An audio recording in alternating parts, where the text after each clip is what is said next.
साथी ने कहा कि एक तरफ की बात हो रही है, मालिकों के नुकसान की बात हो रही है, लेकिन हमारा क्या नुकसान हुआ? हमारे जो मैंडेस लॉस है, हमारे जो परिवार के अंदर जो लॉस है, उस लॉस को कम करेंगे। इसलिए साथियों, हम समझते हैं कि जो मजदूर वर्ग के जो आंदोलन उभर के आया और जो वो आंदोलन फैल रहा है, उसके बाद फरीदाबाद में हुआ, प्रयागराज में हुआ। एक साथी ने कहा कि मानेश्वर में भी अभी लोग बैठे हैं, और ये सारा मजदूर वर्ग का जो लड़ाई है, ये ठेका मजदूर, कच्चा मजदूर, अनऑर्गेनाइज्ड मजदूर, इसकी लड़ाई खड़ी हो रही है। हम इस लड़ाई को स्वागत करें, हम इस लड़ाई को अपनी जो अपने ट्रेड यूनियन की जो अपनी जिम्मेदारी है, उस जिम्मेदारी को समझे, और हम समझते हैं कि आने वाले दिनों में ये लड़ाई हिंदुस्तान के मजदूर वर्ग की लड़ाई प्रमुखता से होगी। सवाल यह कि इस लड़ाई में हम लोगों का योगदान कितना होगा, यह हम लोगों ने तय करना है। संविधान कानून भले चलता हो, वह सक्षम लोगों के लिए चलता है, लेकिन फैक्ट्री के अंदर, कारखाने के अंदर मालिकों का कानून चलता है। संविधान में हर व्यक्ति को अपनी बात कहने का अधिकार है, लेकिन एक श्रमिक को, एक ठेका श्रमिक को अपनी बात कहने का अधिकार, श्रमिक का अधिकार यूनियन के मार्फत बनता है। यूनियन ही होती है जो मजदूरों के सवाल को, उनको संगठित करके आवाज उठाती है, तो उनको यूनियन बनाने का अधिकार नहीं। कोई भी ठेका कर्मचारी अगर किसी यूनियन में शामिल होता है तो वो उस यूनियन की मान्यता रद्द हो जाती है। ये सब हमने अपनी जांच रिपोर्ट के दौरान, वहाँ श्रमिकों से बातचीत करने के दौरान हमको ये सब तथ्य वहाँ मिले। तो दूसरी बात एक ये थी कि जैसे बोलते हैं कि आप प्रशिक्षित श्रमिक, हाँ, अनस्किल्ड लेबर। अब 5 साल, 10 साल, 15 साल से जो मजदूर काम कर रहा है और वो मशीनों पर काम कर रहा है, तो उसको आप अनस्किल्ड का दर्जा कैसे दे सकते हैं? लेकिन ये कोई एक अंधेर गर्दी है। हमको एक श्रमिकों के समूह ने बताया कि संविधान कानून भले चलता हो, वह सक्षम लोगों के लिए चलता है, लेकिन फैक्ट्री के अंदर, कारखाने के अंदर मालिकों का कानून चलता है। वहाँ कोई लेबर लॉ, ये लेबर लॉ तो सरकार ने वैसे भी खत्म कर दिया। तो हमारी टीम हरियाणा गई, वहाँ भी हमने देखा है, साथियों के साथ से बातचीत हुई, श्रमिकों के साथ। तो लेकिन सबसे ज़्यादा हालात खराब नोएडा में हुए। नोएडा में तो एकदम जैसे कि पुलिस स्टेट, कोई राज्य ही पूरा एक पुलिस स्टेट का जैसा व्यवहार करने लग गया है कि उन्होंने बर्बरतापूर्वक उनका दमन किया, लाठीचार्ज किया। हम ये भी नहीं देख सके कि क्या मजिस्ट्रेट वहाँ उपस्थित था, मजिस्ट्रेट की अनुमति से लाठीचार्ज हुआ, क्योंकि कोई भी अधिकारी, नोएडा उत्तर प्रदेश का ये स्थिति है कि कोई अधिकारी बोलने को तैयार नहीं, वो मुलाकात करने को तैयार नहीं। अगर उससे मुलाकात भी कर ली तो वो माने है कि ऊपर का आदेश है कि हम किसी से कोई बात नहीं कर सकते। वकील श्रमिकों के लिए जब जमानत की कोशिश करने के लिए गए तो उनको मिलने नहीं दिया गया। श्रमिकों को जेल के अंदर आम कैदियों के साथ रखा गया। ऐसी बातें छन करके विभिन्न स्रोतों से ये मिलती रही। ऊपर का आदेश है करके ये कोई भी अधिकारी, प्रशासनिक अधिकारी बातचीत को तैयार नहीं था। और जो आला अधिकारी, जिनको कि आप कमिश्नर कह सकते हैं, जिनको डीएम कह सकते हैं, उनका स्पष्ट रूप से ये कि वो पाकिस्तान से संचालित ये आंदोलन था।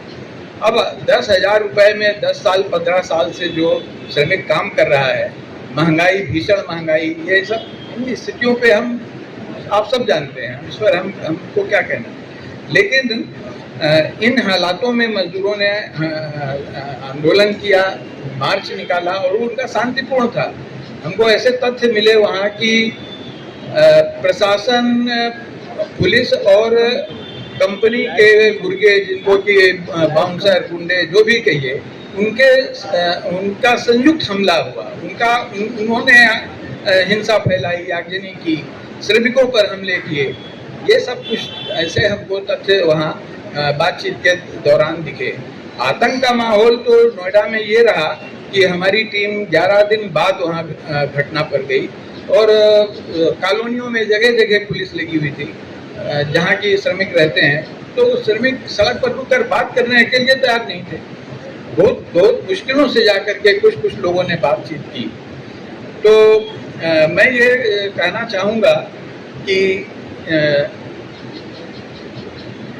हमारे जैसे कि हमने देखा कि नोएडा में अभी भी मतलब 80-90 अधिक मतलब 100 से कुछ कम लोग अभी भी जेलों में हैं, जिसमें कि ऐसे लोगों मतलब हमारे जैसे कि पत्रकार सत्यम वर्मा जो राइटर भी हैं, उनको उन्होंने अरेस्ट किया, NSA उन पर लगाया, और एक DU की छात्रा थी उनके ऊपर लगाया गया NSA। दिशा ग्लोबल के 2 श्रमिक करीम और आकाश, इन सब की तो गिरफ्तारियां 1.5 महीने बाद अभी हुई। घटना 13 सब कुछ जो हुआ 13 अप्रैल के आसपास को हुआ। 14 अप्रैल को तो कुछ ऐसी घटनाएं सामने नहीं आई, लेकिन 23 अप्रैल को कंपनियों के दबाव में और अज्ञात के नाम से FIR दर्ज की गई, और उसमें इन 2 लड़कों को करीम और आकाश सक्सेना को अरेस्ट किया गया। दिल्ली यूनिवर्सिटी का चुनाव लड़ चुके योगेश मीणा जो है, उनको गिरफ्तार किया गया। ये DU के छात्र नेता रहे हैं और चुनाव भी लड़े थे। तो हम देखते हैं कि ऐसी धाराएं, इन सब के ऊपर हत्या का प्रयास, विस्फोटक रखने का और इस तरह के तमाम ऐसे आरोप लगाए गए ताकि उनकी जमानतें जल्दी ना हो सके। एक बात और हमने गौर की, जो कि ये रिपोर्ट बाद में भी उस पर हम लोग पता करते रहे, कि ये देखा गया कि जो श्रमिक खास तौर पे नोएडा में जो पुलिस के आतंक से डर के गाँवों में अपने लौट गए, भाग गए, वो बड़ी संख्या में लोग लौटे नहीं, और जो लौटे हैं तो जिस कंपनी में वो नौकरी करते थे वहाँ उनको पुनः काम नहीं मिला। तो ये चिंता का विषय ये भी है। और यह सब मैंने जो दिखाता है कि जो RSS भाजपा की सरकार जब से आई है सत्ता में, उसने श्रमिकों को और ठेका श्रमिकों को, गिग वर्कर्स को इन स्थितियों में डाल दिया है कि जैसे वो एकदम सस्ते श्रम की एक भीड़ के तौर पे, उनका कोई अधिकार नहीं, उनका कोई जीवन स्तर नहीं, जीवन का कोई वैल्यू नहीं, उनको इस स्थिति में डाल दिया गया। तो हम चाहेंगे कि बहुत विस्तार से ये रिपोर्ट जो दमन के खिलाफ जो रिपोर्ट है, बहुत विस्तार से इस रिपोर्ट को निकाला है मानेश्वर और गुड़गांव की। हमारे साथी दिल्ली का इस बार, दिल्ली और दिल्ली के आसपास और हिंदुस्तान के मजदूर वर्ग इस बार बैठे नहीं। कोरोना में साथियों ने जिक्र किया कि कोविड के दौरान लोगों ने सैकड़ों किलोमीटर तक पैदल चले। वो तस्वीर हम लोगों के सामने है जहां पर एक माँ अपने बच्चे को एक सूटकेस के ऊपर ले जाकर, सूटकेस के नीचे पहिया लगा हुआ है और वो माँ उसको खींच कर ले जा रही है। लोगों के सामने वो तस्वीर भी है कि सैकड़ों किलोमीटर चलते हुए लोग गाड़ी के नीचे आ गए और गाड़ी जब चली गई तो उधर कुछ चप्पलें थी। इस बार मुझे लगता है साथियों ने ये सोचा कि हम लोग वापस नहीं जाएंगे और हम लोग लड़ेंगे। और वो लड़ाई बरौनी से शुरू हुई जब NTPC पावर प्लांट के 2000 मजदूर हड़ताल पर उतरे। वो लड़ाई पानीपत में गई, वो लड़ाई सूरत में गई, और वो लड़ाई विस्फोटक रूप से गुड़गांव और मानेश्वर, खास तौर से जो गैस की जो समस्या हुई खाड़ी के युद्ध में, जो गैस की समस्या हुई, उसने एक विस्फोटक रूप लिया और उसने शासक वर्ग को हिलाया। साथियों ने कहा मोदी मॉडल और गुजरात मॉडल, ये सही बात है, ये मॉडल है, लेकिन आप देखिए इस मॉडल के अंदर कितना खोखलापन है। मोदी की वो सरकार जो 9 साल से 7 साल से यूपी के अंदर वेतन स्थिर था 11,000 रुपया। 13 तारीख की हड़ताल हुई, 14 तारीख को अंबेडकर डे की छुट्टी थी। सरकार को उस नोएडा के 11 लाख मजदूरों की जो संघर्ष है, जिसमें 40,000 मजदूर रोड पर थे, 14 तारीख की 5:30 बजे सरकार को घोषणा करती है कि न्यूनतम वेतन में 21% की बढ़ोतरी। ये मजदूर वर्ग की ताकत है, जिस ताकत को हम लोग पहचाने। उस ताकत ने दुनिया के बड़े बड़े हुक्मरान को हिलाया और हिंदुस्तान के वो जो ताकत है, जो ताकत लाठी गोली और एनआईए की बल पर चलता है, उस ताकत को उसने थरथराया। मानेश्वर के अंदर, गुड़गांव मानेश्वर के अंदर 2025 के दिसंबर से बात चल रही है कि 23,000 होना चाहिए। कमेटी बनी, उस कमेटी में कौन लोग थे किसी को नहीं पता, लेकिन कमेटी के जो रिकमेंडेशन आया 23,000 कुछ रुपया न्यूनतम वेतन होना चाहिए। मजदूर वर्ग की मांग रही है कि कुछ इलाकों में 26,000, कुछ इलाकों में 30,000 की मांग रही है पिछले 6 महीने से, 1 साल से। संयुक्त मजदूर आंदोलन की भी ये मांग रही है। 12 फरवरी की जो हड़ताल है, 12 फरवरी की हड़ताल के अंदर भी ये मांग रही है 4 लेबर कोड के अलावा न्यूनतम वेतन कितना होना चाहिए। सरकार ने इसको घोषणा नहीं की, लेकिन मानेश्वर की और गुड़गांव की जो लड़ाई हुई, गुड़गांव की लड़ाई ने सरकार को घोषणा करने में मजबूर किया कि आप न्यूनतम वेतन 15,000 की घोषणा करिए। किसी भी मजदूर आंदोलन में लड़ाइयां होती हैं तो होगा, ये हमारे सामने चैलेंज है, ये मजदूर वर्ग के सामने चैलेंज है। दुनिया की एक एक कानून जो लिखा गया, श्रम कानून, एक एक श्रम कानून जो लिखा गया, एक एक शब्द जो लिखे गए, मजदूर वर्ग के खून पसीने से लिखा गया। किसी मालिक के हुक्मरान ने, किसी हुक्मरान के या उनके बाप दादाओं ने हमें नहीं लिख के दिया, हमने अपने खून पसीने से, ये इस वर्ग ने अपने खून पसीने से लिखा एक एक कानून। तो इसीलिए साथियों, लड़ाई तो होगी, क्योंकि सरकार ने जो दिया है वो मजदूर वर्ग के लिए पर्याप्त नहीं है, वो जीने लायक वेतन भी नहीं है। 20,000 की न्यूनतम वेतन, तो 20 न्यूनतम वेतन का अगर आंकड़ा हम लोग मान ले, अगर रेप्टिकॉस का हम लोग मान ले, अगर सुप्रीम कोर्ट के हम लोग जो सुप्रीम कोर्ट का गाइडलाइंस है न्यूनतम वेतन के ऊपर, मिनिमम वेजेस के ऊपर, अगर वो हम मान ले तो 30,000 बैठता है। आपने उसको भी नहीं दिया, जो मिनिमम वेजेस की जो कमेटी थी, कमेटी को भी आपने नहीं दिया। इसीलिए लड़ाई तो होगी। दमन हम लोग सहेंगे, क्योंकि सैकड़ों साल से हम लोग दमन सहे। दमन मजदूर आंदोलन के सामने कोई बड़ी बात नहीं है। दमन हम लोग सहेंगे, दमन के खिलाफ भी हम लोग लड़ेंगे।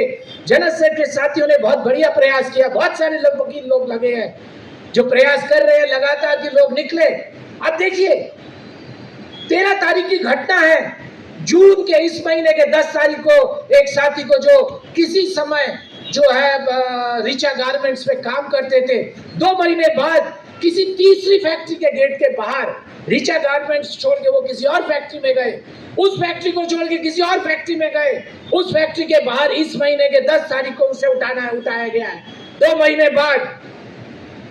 और क्या लगाया गया? Attempt to murder. ने कहा कि एक तरफ की बात हो रही है, मालिकों के नुकसान की बात हो रही है, लेकिन हमारा क्या नुकसान हुआ? हमारे जो मैंडेस लॉस है, हमारे जो परिवार के अंदर जो लॉस है, उस लॉस को कम करेंगे। इसलिए साथियों, हम समझते हैं कि जो मजदूर वर्ग के जो आंदोलन उभर के आया और वो आंदोलन फैल रहा है, उसके बाद फरीदाबाद में हुआ, प्रयागराज में हुआ। एक साथी ने कहा कि मानेश्वर में भी अभी लोग बैठे हैं, और ये सारा मजदूर वर्ग का जो लड़ाई है, ये ठेका मजदूर, कच्चा मजदूर, अनऑर्गेनाइज्ड मजदूर, इसकी लड़ाई खड़ी हो रही है। हम इस लड़ाई को स्वागत करें, हम इस लड़ाई को अपनी जो अपने ट्रेड यूनियन की जो अपनी जिम्मेदारी है, उस जिम्मेदारी को समझे। और हम समझते हैं कि आने वाले दिनों में ये लड़ाई, हिंदुस्तान के मजदूर वर्ग की लड़ाई प्रमुखता से होगी। सवाल यह कि इस लड़ाई में हम लोगों का योगदान कितना होगा, यह हम लोगों ने तय करना है, यह ट्रेड यूनियन को तय करना है। इस लड़ाई के अग्रिम पंक्ति में कौन खड़े होंगे, किसी की शय की बात नहीं है, लेकिन मजदूर वर्ग इस लड़ाई में, हम इस लड़ाई के साथ हैं। अग्रिम पंक्ति में कौन होंगे, ये एक सवाल आज मजदूर वर्ग के सामने खड़ा है। इस चैलेंज को हमें स्वीकार करना चाहिए। सरकार ने जो चैलेंज मजदूर वर्ग को दिया है, ठेका मजदूरों को दिया है, कच्चे मजदूरों को दिया है, इस चैलेंज को हम लोग स्वीकार करना चाहिए। मैं फिर से जनहित सेक्शन के साथियों को धन्यवाद दूंगा कि आप लोगों ने बड़े विस्तार से और बड़े अच्छी तरीके से रिपोर्ट को दिया है। ये रिपोर्ट एक तरह से जो सरकार का एक प्रचार है, पाकिस्तानी एजेंट का प्रचार, किसान आंदोलन में खालिस्तानी एजेंट कहा गया था, और मोदी सरकार ने उस खालिस्तानी एजेंट के सामने संसद के अंदर कहा कि इनको समझने में मेरी बड़ी भूल हुई। योगी सरकार ने इसको पाकिस्तानी एजेंट को कहा, और 1.5 दिन के अंदर आपने पाकिस्तानी एजेंट, आपने तनख्वाह क्यों बढ़ाई? क्या अगर पाकिस्तानी एजेंट ही थे सारे लोग, तो आपने तनख्वाह क्यों बढ़ाई? 1.5 दिन के अंदर आपने जो 21% की बढ़ोतरी दी। तो साथियों, ये प्रचार चलेगा, इस प्रचार से हमें से हिंदुस्तान का जो मजदूर वर्ग है, एक बड़ा तबका इस प्रचार को समझ रहा है और इस प्रचार के खिलाफ हमारी लड़ाई है। सभी साथियों को इनकलाब जिंदाबाद।